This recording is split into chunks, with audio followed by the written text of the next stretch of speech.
Good morning, everyone. Today we are going to discuss an important editorial that has appeared, and today it is November 29th और domestic violence survivors के ऊपर एक बहुत अच्छा editorial आया है।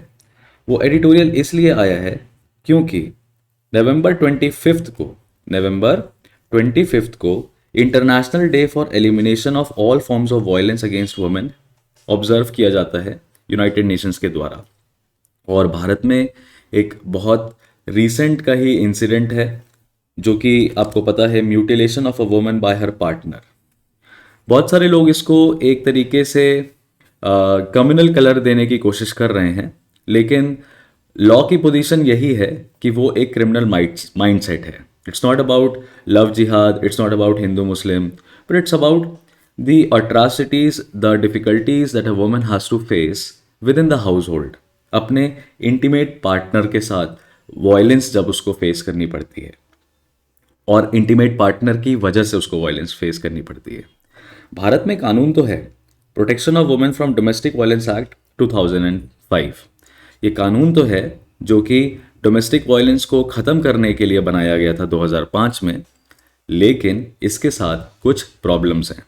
जो आज का एडिटोरियल है वो फिलिपा विलियम्स, स्वर्णा राजगोपालन, गिरिजा गोडबोले और रुचिरा गोस्वामी जी के द्वारा लिखा गया है। ये सारी सर्वाइविंग वायलेंस रिसर्च प्रोजेक्ट पे काम कर रही हैं और इनके इनपुट्स फर्स्ट हैंड एक्सपीरियंसेस भी हैं। इन्होंने नेशनल फैमिली हेल्थ सर्वे के डेटा को यूज़ किया है और इस एडिटोरियल में हम एनालाइज करते हुए अपने एडिटोरियल्स को इस तरीके से करेंगे कि अगर मान लीजिए वुमेन से रिलेटेड क्वेश्चन आ जाए, डोमेस्टिक वायलेंस से रिलेटेड क्वेश्चन आ जाए, तो हमें पता हो कि क्या प्रॉब्लम्स हैं पहले और किस तरीके से इस लॉ को बेटर इंप्लीमेंट कर सकते हैं। तो इंडेक्स आपसे शेयर कर लेता हूं। इंडिया जो है सस्टेनेबल डेवलपमेंट गोल 5 में अभी भी पीछे है, जेंडर इनइक्वालिटी में अभी भी पीछे है और भारत को जेंडर इक्वालिटी लाने के लिए अभी भी समय लगेगा। ऐसा कहा जाता है कि 132 साल दुनिया को लगेंगे। ये यूनाइटेड नेशंस का डेटा है दोस्त। 132 ईयर्स अभी पूरी दुनिया को लगेंगे, 132 years to become gender neutral. और ग्लोबल जेंडर गैप रिपोर्ट में भी भारत की रैंक काफ़ी नीचे आई, 135 रैंक आई थी। तो ये सारा जो इन्फॉर्मेशन हमारे लिए आया, ग्लोबल जेंडर गैप रिपोर्ट, तो हमें इन सभी डेटास को यूज़ करना चाहिए। ये यूनाइटेड नेशंस डेवलपमेंट प्रोग्राम का डेटा है और ये वर्ल्ड इकोनॉमिक फोरम की रिपोर्ट है। तो भारत को SDG 5 इंप्लीमेंट कराने के लिए डोमेस्टिक वायलेंस एक्ट का बेटर इंप्लीमेंटेशन कराना है। एक डेटा हमारे लिए स्टेटमेंट अच्छा है, 1/3 of the Indian women have faced their violence in their household. इस एडिटोरियल की इंपॉर्टेंस क्या है, ये सारे डेटास, ये सारे एनालिटिक्स आपको आंसर राइटिंग में काफ़ी हेल्प कर सकते हैं और आप अपने नोट्स जो हैं वो प्री हैंडेडली बना के रखिए। हम हमेशा एग्जामिनेशन पॉइंट ऑफ व्यू से लेते हैं, तो ये GS3 के लिए भी इंपॉर्टेंट है, UPSC अपीयर करने वाले लोगों के लिए। आज के ट्यूटोरियल में हम डिस्कस करेंगे डोमेस्टिक वायलेंस एक्ट के प्रोविजंस को, international day to eliminate all forms of violence against women November 25, ये फैक्ट हो गया हमारे लिए। ऐसे क्या क्या फैक्टर्स हैं जो कि लॉ को एक डेड लेटर बना दे रहे हैं, यानी लॉ अपने आप को इंप्लीमेंट नहीं करा पा रहा है। क्या ये एजुकेशन बैकवर्डनेस की वजह से है, क्या ये कास्ट बैकवर्डनेस की वजह से है, या ये क्लास बैकवर्डनेस की वजह से है? इन फैक्टर्स को भी हम असेस करेंगे। देखिए, भारत में डोमेस्टिक वायलेंस एक्ट एक पनिशेबल ऑफेंस है। कैसा ऑफेंस है? पनिशेबल ऑफेंस है। नेशनल फैमिली हेल्थ सर्वे 5, जो कि हमारे यहाँ पे एक हेल्थ का रिलायबल डेटा माना जाता है, सर्वे माना जाता है, वो ये रिवील करता है कि 32% मैरिड वुमेन जो हैं, शादीशुदा महिलाएं, भारत में किसी ना किसी तरह का वायलेंस फेस करती हैं, चाहे वो इमोशनल हो, चाहे वो फिजिकल हो, चाहे वो सेक्सुअल हो। और ये जो वुमेन है ये अपने हाउस होल्ड में शेयर करती हैं।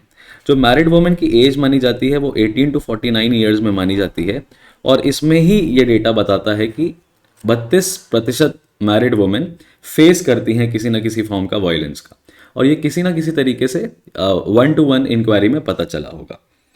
ठीक है, और यहाँ पे आपको ये दिखाई देगा कि 17 साल हो चुके हैं।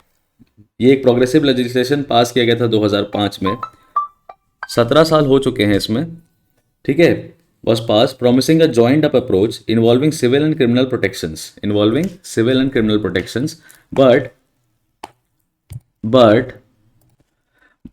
कहीं ना कहीं इसके इम्प्लीमेंटेशन में कमी आ रही है। कमी कैसे आ रही है कि ये जो house hold, with in the house hold जो वायलेंस क्रिएट हो रहा है, with in the house hold जो डोमेस्टिक वायलेंस हो रहा है ना, ये सिर्फ हस्बैंड से नहीं हो रहा है, ये सिर्फ हस्बैंड से नहीं हो रहा है। और ये जो लॉ है सिर्फ और सिर्फ हस्बैंड के द्वारा वायलेंस को नहीं प्रिवेंट करता है। तो कैसे ये लॉ कौन कौन इंक्लूडेड होता है, यहाँ पे ये हमें डेटा हेल्प करेगा कि विक्टिम्स जो हैं वो any women related to respondent by way of marriage, यानी कि वाइफ हो सकती है। लिव इन रिलेशनशिप में भी रहने वाली लड़कियां जो हैं वो भी एक तरह के ऐसे रिलेशनशिप में रहती हैं जिसको हम नेचर ऑफ मैरिज के अंदर कंसीडर करते हैं, तो वो भी इसके अंदर प्रोटेक्टेड हैं। अडॉप्शन रिलेशनशिप भी है, यानी कि अडॉप्शन विद अग्रीव्ड पर्सन, यानी कि अडॉप्टेड डॉटर है तो वो भी डोमेस्टिक वायलेंस एक्ट के अंदर प्रोटेक्टेड है। Family members aggrieved person connected by family relation, daughter in law, sister in law, इस तरह के लोग, और ब्लड रिलेशनशिप्स, मदर सिस्टर, यानी कि हाउस होल्ड के अंदर रहने वाली किसी भी तरह की महिला है, डोमेस्टिक वायलेंस एक्ट 2005 उसको प्रोटेक्ट करने की कोशिश करता है। और यहाँ पे वायलेंस सिर्फ फिजिकल नहीं है, यहाँ पे वायलेंस फाइनेंशियल भी हो सकती है, यहाँ पे वायलेंस इमोशनल भी हो सकती है, यानी कि मेंटल वायलेंस भी होती है। लेकिन प्रॉब्लम क्या है इस लॉस के साथ, इन लॉस के साथ, कि most of the rural cases, यानी कि गांव के स्तर पे ये जो इन्फॉर्मेशन जो हमें पता चलती है कि गांव के स्तर पे सिचुएशन थोड़ी ज़्यादा खराब है और most of the cases unreported होते हैं in comparison to the urban areas. और हमें फैक्टर्स के बारे में अब सोचना चाहिए यहाँ पे खुद से कि ऐसा क्यों होता है कि why is rural cases larger than the urban cases. Education, access of legal infrastructure, better awareness of police officers, better implementation of law can all be the reasons. यहाँ पे जो लॉ है वो वुमेन को within the household protect करने की कोशिश करता है, चाहे मैरिड हो, अनमैरिड हो या ब्लड रिलेशन में हो। अब यूनाइटेड नेशंस का ये जो डेटा है हमारे सामने इंटीमेट पार्टनर वायलेंस में, अब देखिए कितना कितना सीरियस है। कहता है 5 में से 1 महिला को किसी न किसी तरह के फॉर्म का वायलेंस फेस करना पड़ता है with in a 12 month period. Homicide victims जो हैं जिनको पार्टनर ने मारा, उसमें वुमेन होमिसाइड विक्टिम्स यानी वुमेन 47% है और मेन 6% है, यानी मेल्स ने अपनी फीमेल्स जो हैं उनको पार्टनर फैमिली मेंबर को ज़्यादा मारा है। होमिसाइड मतलब डेड, ठीक है, you cause the death. 49 countries ऐसी हैं पूरी दुनिया में जिनके पास कोई लॉ नहीं है specifically protecting women from domestic violence. Thankfully India में है। 37 कंट्रीज ऐसी हैं जो कि रेप परपिट्रेटर्स को प्रोसिक्यूशन से बचा ले जाती हैं अगर वो मैरिड हैं तो, या बाद में विक्टिम से शादी कर लें। और उसमें इंडिया भी है जो कि मैरिटल रेप को रिकॉग्नाइज नहीं करता है।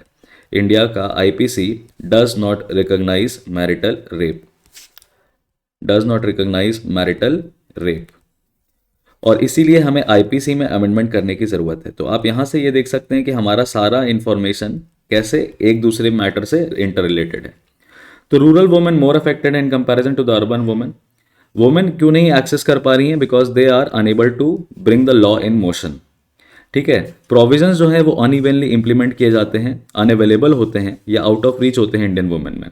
ऑथर के हिसाब से बहुत सारे केसेस में ऐसा भी होता है जहां पे पुलिस वाले मतलब महिला को वापस उसके पति के पास भेज देते हैं कि अरे घर की बात है, घर में ही रखो, सेटल कर लो, किसी भी तरह का हम केस रजिस्टर नहीं करेंगे। तो यहाँ पे जो लीगल एजेंसीज हैं वो भी वुमेन प्रोटेक्शन के लिए सामने नहीं आती हैं। ये एक इंटरेस्टिंग डेटा मेरे सामने आया था जहाँ पे टॉप 5 स्टेट्स की बात हो रही है जिन्होंने डोमेस्टिक वायलेंस कंप्लेंट्स 2020 में देखा, और ये वो ट्रेंड है जब कोविड-19 का लॉकडाउन इम्पोज चल रहा था।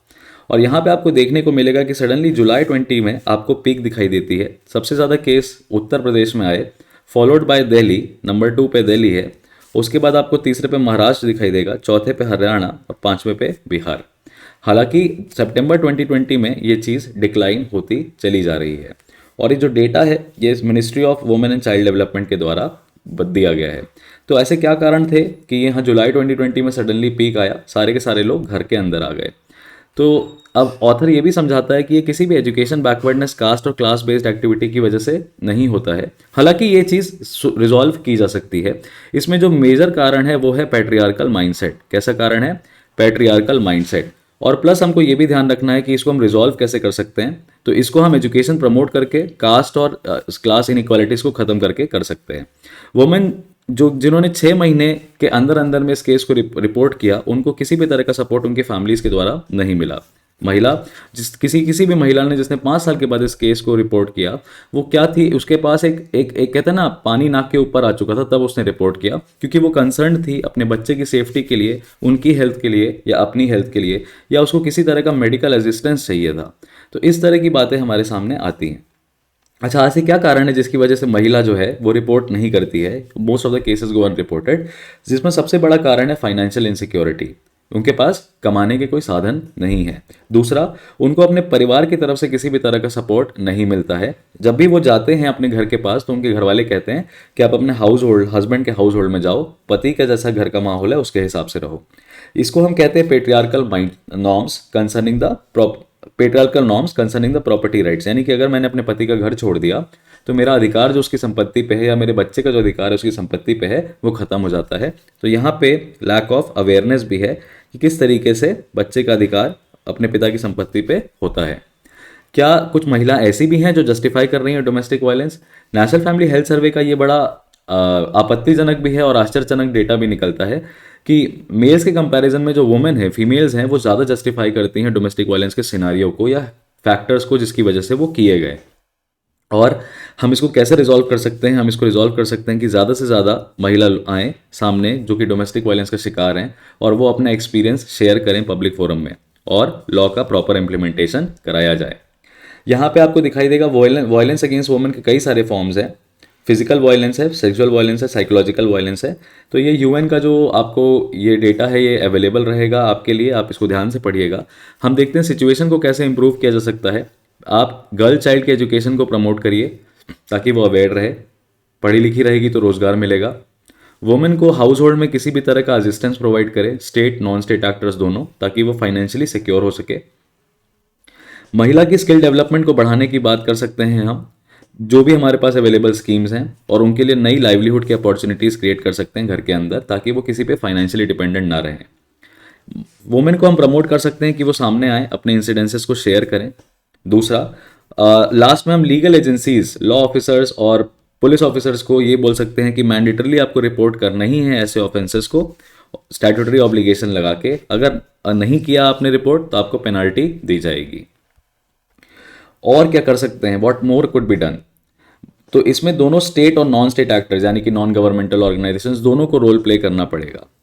देखिए, लीगल जस्टिस यानी कि कोर्ट के दरवाजे, न्यायालय के दरवाजे वो नहीं खटखटाती हैं क्योंकि उनके पास पैसे नहीं हैं। They do not have adequate financial means to pay the court fees and all. और इस कोर्ट के लफड़े में कौन पड़े?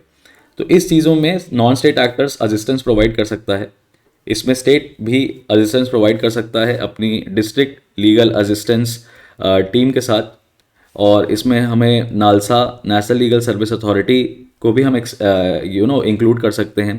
स्टेट लीगल सर्विस अथॉरिटी को और डिस्ट्रिक्ट लीगल सर्विस अथॉरिटी को इनके स्कोप को एक्सपैंड कर सकते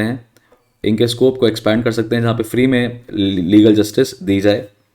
many of these states have not appointed protection officers. जो डोमेस्टिक वायलेंस एक्ट कहता है कि हर राज्य में, हर जिले स्तर पे एक प्रोटेक्शन ऑफिसर होगा जो कि इन मैटर्स को स्पेसिफिकली देखेगा, तो हमें उसको भी एड्रेस करना चाहिए। और यहाँ पे जुडिशरी जो है वो मेजर रोल प्ले कर सकती है, डायरेक्शंस दे सकती है और डांट लगा सकती है। और आखिरी में पुलिस को जो है उसको थोड़ा कंसिडरेट बनाना पड़ेगा। पुलिस कंसिडरेट तो होती है लेकिन ऑफिसर लेवल पे होती है, यानी कि हमें कांस्टेबल रैंक पे भी इन लोगों को मैंडेटरली अवेयर करा के गाइडलाइंस देनी पड़ेंगी कि आपको इन चीज़ों को रिपोर्ट करना ही है। कांस्टेबल और सब इंस्पेक्टर रैंक पे मैंने अक्सर देखा है अपने पर्सनल एक्सपीरियंसेस में कि ये चीज़ ज़्यादा दिक्कत करती है, ये लोग रिपोर्ट नहीं करते। तो इनको अवेयर कराना है। इनको किसी भी तरीके से महिला को वापस नहीं भेजना चाहिए परपिट्रेटर्स के घर पे रिकन्सिलेशन करने के लिए। तो जो डोमेस्टिक वायलेंस का ये जो मैटर है इसको ऑथर ने काफ़ी अच्छे तरीके से समझाया है। लेकिन यहाँ पे एक लास्ट डेटा मैं आपके साथ शेयर कर रहा हूँ। सिर्फ 14% वुमेन जो हैं जिन्होंने वायलेंस फेस किया उन्होंने रिपोर्ट किया। तो इस एडिटोरियल एनालिसिस के तहत आपको बहुत सारी दिक्कतें पता चली होंगी कि वो पनिशेबल ऑफेंस होने के बावजूद भी किस तरीके से पेट्रियार्कल माइंडसेट प्रिवेल करता है और लॉ एजेंसीज हस्बैंड को सपोर्ट करती हैं, हस्बैंड के घर को सपोर्ट करती हैं। So this was the editorial analysis on today's editorial by Harshvardhan Tripathi. Signing off. I will see you guys in the next.